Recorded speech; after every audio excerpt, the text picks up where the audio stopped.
Season 1 of A Knight of the Seven Kingdoms is almost over, and though this might be premature in February, I'm sure it has already secured its spot as one of the best shows of the year. It's certainly one of the best seasons of television set in George R. R. Martin's world, and to the surprise of many considering its setting, it is also just a refreshingly simple and wholesome story. However, the show feels like a bit of a contradiction, because while it's clearly incredibly sincere, it is simultaneously incredibly subversive. But before I explain what I mean, you should know that I'm just thinking out loud here, so if you like my brain vomit, you know where the like and subscribe buttons are. Now without further ado, let's dive into the latest installment in the Game of Thrones franchise and find out what makes it work so well. If you haven't seen the show, you've likely still heard of episode 1's shockingly graphic opening. If you don't know what I'm talking about, you're probably assuming I'm referring to something gory or sexual, but I can fortunately assure you that this is not that kind of show. In the first 5 minutes, we see our protagonist, Dunk, burying the knight for whom he squired, and saying a few words before taking up the old man's sword, and resolving to go to the Ashford tourney and make a name for himself as a knight.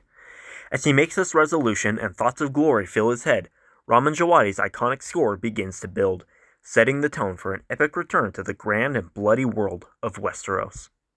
Only for the music to abruptly cut off as we cut to Dunk taking a very unpleasant crap behind a tree, as if the show itself is crapping on the very legacy it is building on.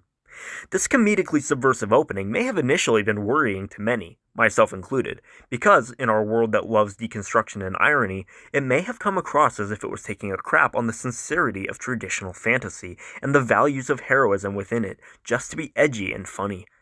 However, as the story goes on, its own sincerity shines through, and it becomes clear that this was not in any way its intention. So what is the show trying to subvert, as signaled by its disgusting opening? What is it hoping to accomplish? And why does it work so well in an era where the word subversion has come to elicit groans and eye rolls? Well, I believe there are 3 main answers to that question. First of all, it is trying to set its tone and setting apart from that of the other stories in this universe. Second, it is actually responding to the very questions raised and statements made in those same previous stories. And finally, it is bucking the trends those stories established in our entertainment. So let me explain exactly how A Knight of the Seven Kingdoms does each of these things.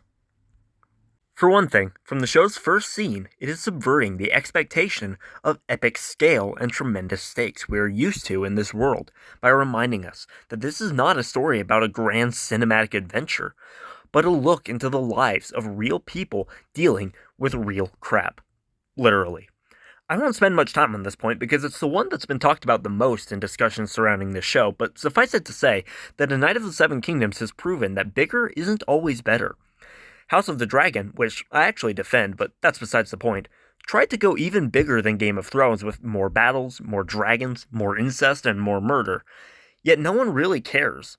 This lack of interest has been attributed to everything from bad pacing to its nature as a prequel, to its cast of predominantly unlikable and unsympathetic protagonists.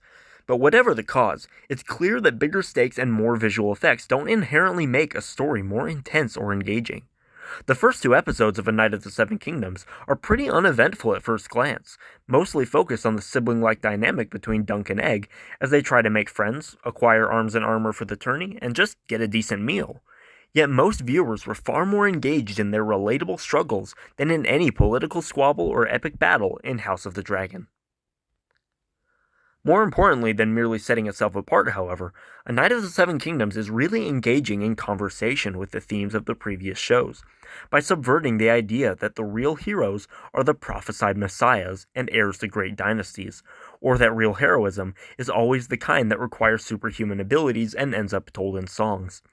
Game of Thrones may have shown how complicated and costly being the good guy really is in war and politics, and it showcased the darkest side of people in power, but it's still ultimately a story about the kinds of people that make it into the songs and history books, and its heroes, while not your traditional Aragorns or Luke Skywalkers, are still capable of great feats and surrounded by prophecy, magic, and politics.